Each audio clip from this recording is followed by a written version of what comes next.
கிறிஸ்துவுக்குள் பிரியமானவர்களே, கர்த்தராகிய இயேசு கிறிஸ்து நாமத்தில் உங்களுக்கு வாழ்த்து தெரிவித்துக் கொள்கிறேன். இந்த புதிய நாளிலும் அப்பா உங்களை புதிய நன்மையினாலும் புதிய கிருபையினாலும் உங்கள் ஒவ்வொருவரையும் ஆசீர்வதிப்பாராக. இந்த காலை நேரத்திலும் நீங்கள் பல வருடங்களாக ஒரே பிரச்சனையில் சிக்கிக்கொண்டு அதுலேருந்து விடுதலை வராதான்னு சொல்லி பார்த்து கொண்டு இருக்கலாம்.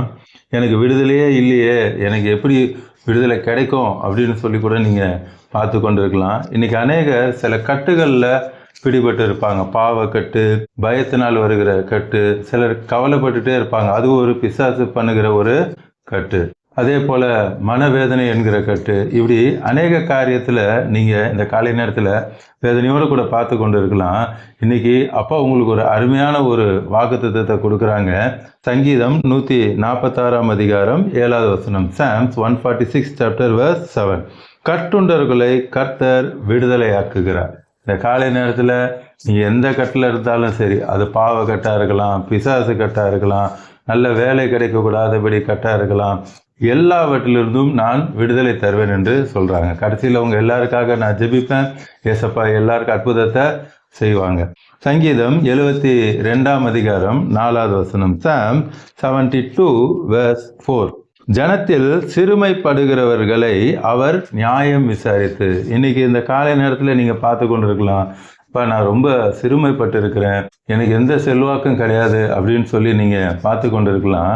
அப்போ அந்த காலை நேரத்தில் உங்களை பார்த்து அருமையான வார்த்தை சொல்கிறாங்க, ஜனத்தில் சிறுமைப்படுகிறவர்களை அவர் நியாயம் விசாரிப்பார். எனக்கு யார் நியாயம் விசாரிப்பா அப்படின்னு நினச்சிட்டு இருந்தீங்கல்ல, இந்த காலை நேரத்தில் அப்பா சொல்கிறேன், நான் உங்களுக்காக என்ன பண்ண போகிறேன், நியாயம் விசாரிப்பேன் என்று அப்பா சொல்கிறாங்க. ஏழையின் பிள்ளைகளை ரட்சிக்கிறார். எவ்வளோ அருமையான வார்த்தை அப்பா சொல்கிறாங்க பாருங்க. அப்பா அவர் ரட்சிக்கிற தேவனை. என் பிள்ளைகளுடைய எதிர்காலம் என்ன ஆகுமோன்னு பயந்து பார்க்குறீங்கல்ல, அப்பா சொல்கிறாங்க, உங்கள் பிள்ளைகளுடைய எதிர்காலம் அப்பாவுடைய கரத்தில் இருக்கிறது. நான் அவர்களுடைய எதிர்காலத்தையும் ஆசீர்வதித்து, ரட்சிப்பு எப்போ வரும், நித்திய ஜீவனை பெறும்போது தான் ரட்சிப்பு வரும். அப்போ அப்பா இந்த வார்த்தையில் உள்ள என்ன சொல்கிறாங்க அப்படின்னா, இந்த பூமியில் உங்களுடைய பிள்ளைகள் வாழ்கிறதுக்கு தேவையான எல்லாவற்றையும் கொடுத்து அடுத்து உங்களுக்கு நான் ரட்சிப்பையும் தருவேன் என்று சொல்கிறார். இடுக்கண் செய்கிறவனை நொறுக்குவார். உங்களுக்கு விரோதமாக யாராவது இடுக்கண் செய்தாங்கன்னா அதை குறித்து நீங்கள் பயப்பட வேண்டாம், உங்களுக்காக அப்பா யுத்தம் பண்ணுவேன் என்று சொல்கிறாங்க. அதே சங்கீதம் 68 அதிகாரம் 6வது வசனத்தில் Psalm 68 verse 6ல் தேவன் தனிமையானவர்களுக்கு வீடு வாசல் ஏற்படுத்தி. அப்போ அந்த காலை நேரத்தில் சொல்கிறாங்க, திருமணம் ஆகவில்லையே என்று சொல்லி வேதனையாக பார்த்து கொண்டு இருக்கலாம். உங்களுக்கு தான் அப்பா சொல்கிறாங்க, தனிமையாக இருக்கிறவர்களுக்கு வீடு வாசல்களை ஏற்படுத்துவார், குடும்பத்தை அவர் ஏற்படுத்துவார். உங்களுக்கு நல்ல வரன்களை அப்பா கொண்டு வந்து உங்களை வாழ வைப்பதற்கு அப்பா விருப்பமுடைய தேவனாக இருக்கிறாங்க. அப்பா முதல் செய்த அற்புதமே கானா ஒரு திருமணத்தில் தான் அற்புதம் செய்தாங்க. அதே போல் ஆதாமும் எனக்கு ஒரு மனைவி வேண்டும் என்று கேட்கல, அப்பாவே தான் என்ன பண்ணாங்க, மனிதன் தனிமையாக இருப்பது நல்லதல்ல, ஏற்ற துணியை உண்டாக்குவேன் என்று சொல்லி அப்பா உண்டாக்கி கொடுத்தாங்க. அடுத்து அதே வசனத்தில் அப்பா இன்னொன்று சொல்கிறாங்க, வீடு வாசல்களை ஏற்படுத்தி. இன்று வீடு இல்லை, நான் வாடகை வீட்டிலே தான் இருக்கிறேன், ஒவ்வொரு வாட்டியும் நான் ஒவ்வொரு வீடாக மாறி மாறி போகும்பொழுது, எல்லா பொருட்களை எடுத்து போகும்பொழுது எனக்கு ரொம்ப வேதனையாக இருக்குது, எனக்கு ஒரு நல்ல ஒரு நிரந்தரமான வீடு கிடைக்காதா அப்படின்னு சொல்லி ஏக்கத்தோடு கூட பார்த்து கொண்டு இருக்கலாம். உங்களுக்கும் இந்த காலை நேரத்தில் அப்பா அருமையான வார்த்தை சொல்கிறாங்க, உங்களுக்கு ஒரு அருமையான வீட்டை அப்பா ஏற்படுத்துவாங்க. அடுத்து சொல்கிறாங்க பாருங்க, கட்டுண்டவர்களை விடுதலையாக்குகிறார். உங்களுக்கு எந்த கட்டாக இருந்தாலும், அதுதான் முதல்ல உங்களுக்கு ஒரு லிஸ்ட்டு போட்டு சொன்னேன், அது எந்த கட்டாக இருந்தாலும் சரி, இன்று அப்பா அந்த கட்டுகளை உடை தெரிவார். அப்போஸ்தலர் 16 அதிகாரம் Acts 16 chapter. இங்கே பவுலை பார்த்தோன்னா அவரை என்ன பண்ணுறாங்க, அநேக அடிகளை அடித்து அவரை சிறைச்சாலையில் தூக்கி போட்டுடுறாங்க. ஆனால் பவுல் அந்த சூழ்நிலையும் அழுது கொண்டு இருக்கல, என்ன செய்தாராம், 25ஆம் வசனத்தில், நடுராத்தில் பவுலும் சீலாவும் ஜெபம் பண்ணி தேவனை துதித்து பாடி கொண்டிருந்தார்கள். உங்களுக்கும் பிரச்சனை இருக்குது, போராட்டம் இருக்குது, எல்லாம் இருக்குது. இந்த நேரத்தில் நீங்கள் அழுது கொண்டு இருக்கிறீங்களா, என்ன செய்கிறீங்கன்னு அப்பா பார்க்குறாங்க. பிசாசு என்ன பண்ணுவான், இந்த பிரச்சனை போராட்டத்தையே உங்களுக்கு கண்களில் காண்பித்து, நீ பைபிள் படித்து என்ன பிரயோஜனம், ஜெபம் பண்ணி என்ன பிரயோஜனம், போய் படுத்துக்கன்னு சொல்லிட்டு ரெகுலராக நீங்கள் பைபிள் படிப்பீங்க, உங்களை பைபிளும் படிக்க விட மாட்டான், ஜெபம் பண்ண விட மாட்டான், போய் உங்களை படுக்க வச்சிருவான்.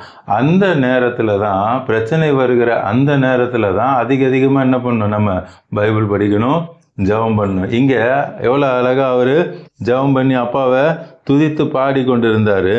அந்த நேரத்தில் 26ஆம் வசனத்தில் 26ல் சடிதியிலே சிறைச்சாலையின் அஸ்திபாரம் அசையும்படியாக மிகவும் அதிர்ந்தது.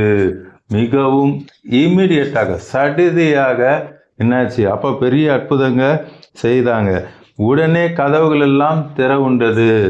எல்லாருடைய கட்டுகளும் கலன்று போயின. எல்லா கட்டுகளும் இந்த காலை நேரத்தில் அப்பா சொல்கிறாங்க, எல்லா கட்டுகளும் உங்களுக்கு விரோதமாக இருக்க எல்லாம் ஒன்றுமில்லாமல் நிர்மூலமாக நான் எல்லாவற்றையும் மாற்றி போடுவேன் என்று சொல்கிறாங்க. ஏசப்பா இந்த பூமிக்கு எதுக்கு வந்தாங்க? லூக்கா 4ஆம் அதிகாரத்தில் 18ஆம் வசனத்தில், லூக் 4th chapter verse 18ல் ஏசப்பா இந்த பூமிக்கு ஏன் வந்தாங்கன்னா, கர்த்தருடைய ஆவியானவர் என் மேல் இருக்கிறார். இங்கே அப்பா ஏசாயா தீர்க்கதரிசி புக்கை படிக்கிறாங்க. அங்கே ஜபா ஆலயத்தில் ரெகுலராக அவங்களுக்கு ஒரு ப்ராக்டிஸ் இருந்துச்சு. டெய்லி இந்த வசனம் தொடர்ச்சியாக படிக்க வேண்டும் என்று சொல்லி இருந்துச்சு. அதே போல் நீங்களும் வேதத்தை படிக்கும் பொழுது மந்திர புக்கும் போல் அங்கே ஒன்றும் இங்கே ஒன்றும் படிக்கக்கூடாது. ஒழுங்கும் கிரமமுமாக என்ன பண்ணணும்? மத்தேயு, மாற்கு, லூக்கா, யோவான் என்று சொல்லி தொடர்ந்து நீங்கள் படிக்கும் பொழுது அப்பா உங்களோடு கூட பேசுவாங்க. பாருங்கள், கரெக்டாக அப்பா அங்கே ஜபா ஆலயத்தில் 17ஆம் வசனத்தில் பாருங்கள், அப்பொழுது ஏசாயா தீர்க்கதரிசியின் புஸ்தகம் அவரிடத்தில் கொடுக்கப்பட்டது. அன்னைக்கு அதை தான் வாசிக்கணும். கொடுக்கப்பட்டது. அவர் புஸ்தகத்தை விரித்த பொழுது அப்பா என்ன ஊழியத்தை செய்ய வேண்டும் என்று சொல்லி இந்த பூமிக்கு வந்தாங்களோ, ஏசாயா 61:1 படித்து பாருங்க. அதே வசனத்தை அன்று அவங்க தியானிக்கிறதுக்காக கொடுத்துருக்காங்க. கர்த்தருடைய ஆவியானவர் என் மேல் இருக்கிறார், தரித்திரருக்கு சுவிசேஷத்தை பிரசங்கிக்கும்படி என்னை அபிஷேகம் பண்ணினார், இருதயம் நறுங்குண்டவர்களை குணமாக்கவும், சிறைப்பட்டவர்களுக்கு விடுதலையும், குருடருக்கு பார்வையையும் பிரசித்தப்படுத்தவும், நொறுங்குண்டவர்களை விடுதலையாக்க தான் அப்பா வந்தாங்க. இன்றைக்கும் நீங்கள் என்ன பிரச்சனையோடு கூட போராட்டத்தோடு கூட இருந்தாலும் சரி, உங்கள் கட்டுகளை எல்லாவற்றிலிருந்தும் விடுதலை கொடுக்க தான் அப்பா வந்திருக்கிறாங்க. கடைசியாக ஒரு வசனம் பார்க்கலாம். ரோமர் 6ஆம் அதிகாரம் 14ஆம் வசனம். Roman 6th chapter verse 14. நீங்கள் நியாயப்பிரமாணத்துக்கு கீழ்ப்பற்றாமல் கிருபைக்கு கீழ்ப்பட்டிருக்கிறபடியால் பாவம் உங்களை மேற்கொள்ள மாட்டாது. எல்லா கட்டுகளையும் அப்பா உடைச்சாங்க. கடைசியில் இந்த பாவம் என்கிற கட்டு நம்ம எங்கே கொண்டு போயிடும்? நரகத்துக்கு கொண்டு போயிடும். அந்த கட்டையும் அப்பா உடைக்கிறாங்க. கிருபைக்கு, ஏசப்பாவுக்கு நம்ம கீழ்ப்படிந்திருக்கிறதுனால, அப்பாவுடைய வார்த்தைக்கு நாம கீழ்ப்படிந்திருக்கிறதுனால பாவம் உங்களை மேற்கொள்ள மாட்டாது. அதிலே 22 பாருங்க, verse 22. இப்பொழுது நீங்கள் பாவத்திலிருந்து விடுதலையாக்கப்பட்டு தேவனுக்கு அடிமையானதினால் பரிசுத்தமாகுதல் உங்களுக்கு கிடைக்கும் பலன், முடிவோ நித்திய ஜீவன். இந்த காலை நேரத்தில் அப்பா சொல்றாங்க, இந்த உலகத்துக்கு தேவையான எல்லாவற்றையும் கொடுப்பேன், அதே நேரத்தில் உங்களுக்கு நித்திய ஜீவனை கொடுப்பேன். உங்களுக்கு என்ன கட்டுகள், என்ன போராட்டங்கள் எதுவாக இருந்தாலும் இன்று எல்லாம் ஒன்றுமில்லாமல் நிர்மலமாகும். இன்றும் புதிதாக யாராவது பார்த்து கொண்டு இருந்தீங்கன்னா, இன்னும் ஏசப்பாவை ஏற்றுக்கொள்ளாமல் பார்த்து கொண்டு இருந்தீங்கன்னா, உள்ளத்தின் ஆழத்திலிருந்து கேளுங்க, ஏசப்பா என் இருதயத்துக்குள்ளே வாங்கன்னா உங்கள் இருதயத்துக்குள்ளே வந்து எல்லா பாவங்கள் எல்லா கட்டுகளையும் உடைத்து அப்பா உங்களை ரட்சித்து ஆசீர்வதிப்பாங்க. இப்பொழுதும் கண்களை மூடி கல்வாரி சிலுவையை பார்க்கலாமா? அன்பின் பரலோக தகப்பனே, இந்த காலை நேரத்தில் உங்களுடைய பிள்ளைகளோடு கூட பேசுனீங்க. அற்புதங்களையும் அதிசயங்களையும் செய்கிற தேவன், இன்று என்னுடைய பிள்ளைகளுடைய கட்டுகளை நான் அறுக்கப் போகிறேன் என்று சொல்லி, விடுதலையாக்கப் போகிறேன் என்று சொல்லி இப்பொழுது நீங்கள் இறங்கி வந்திருக்கீங்கப்பா. இன்றைக்கும் பார்த்து கொண்டிருக்கிற கோடிக்கணக்கான உடைய பிள்ளைகள் எல்லாருடைய கட்டுகளையும் இப்போது நீர் உடைக்கிறதுக்காக நன்றி. எல்லா மந்திரத்தந்திர கிரியைகள் செய்வினைகள் எல்லாம் இதனுடைய நிர்மூலமாகிறதுக்காக நன்றி அப்பா. உங்களுடைய பிள்ளைகளை ஆசீர்வதிக்கிறீர், அவர்களுடைய பிள்ளைகளையும் ஆசீர்வதிக்கிறீர், இந்த பூமியிலையும் ஆசீர்வதித்து நித்திய ஜீவனை கொடுக்கறதுக்காக நன்றி. யார் யாரெல்லாம் பலவீனத்தோடு கூட பார்த்து கொண்டு இருக்கிறாங்களோ, இந்த தழும்புள்ள கரம் அவர்களை தொட்டு எல்லா பலவீனத்தையும் எடுத்து போடுகிறீர். இப்பொழுதே உடைய சுகமளிக்க மல்லமை அவள் மேல் இறங்குகிறதற்கா, உடைய ஜீவன் இறங்குகிறதற்காக நன்றி அப்பா. மறித்தே போயிருந்தாலும் இந்த சுகமளிக்க மல்லமை இப்பொழுதே இறங்கி தெய்வீக சுகத்தை கட்டளையிடுகிறதற்காக, எல்லா கடன் பிரச்சனைகளை மாற்றி எல்லா கண்ணீரையும் துடைக்கிறதற்காக நன்றி தகப்பனே. இயற்கைக்கு மேற்பட்ட அற்புதங்கள் நடந்து கொண்டிருக்கிறதுக்காக நன்றி. கிரியேட்டிவ் மிரக்கல்ஸ் நடந்து கொண்டிருக்கிறதுக்காக நன்றி தகப்பனே. இல்லாத உறுப்புகள் இப்போதே உண்டாகி கொண்டிருக்கிறதுக்காக சோதரன். டாக்டர்கள் வியக்கப்பட்டு போகிறதுக்காக நன்றி அப்பா. இப்பொழுதே உயிர்த்தெழுதலின் வல்லமை இறங்கி கொண்டிருக்கிறதுக்காக நன்றி. திருமணம் ஆகாதவர்களுக்கும் ஏற்ற துணையை நீர் உண்டாக்கி தருகிறப்பா. குழந்தை பாக்கியம் இல்லாதவர்களுக்கு குழந்தையை கொடுத்து ஆசீர்வதிக்கிறீர். பிரெக்னெண்ட்டாக இருக்கவங்களுக்கு நார்மல் டெலிவரியை கொடுக்கிறீர். பிஸ்னஸ் பண்ணுகிற ஒவ்வொருவரையும் ஆசீர்வதிக்கிறீர். ஸ்கூல் காலேஜில் வேலை ஸ்தலத்தில் வேலை செய்கிற ஒவ்வொருவரையும் நான் ஆசீர்வதி. அவளுக்கு இருக்கிற எல்லா கட்டுகள் இப்போது உடைக்கப்பட்டு போனதற்காக நன்றி அப்பா. பார்த்து கொண்டு இருக்கிற கோடிக்கணக்கான நம்முடைய பிள்ளைகளை ரட்சித்து ஆசீர்வதிக்கிறதுக்காக நன்றி.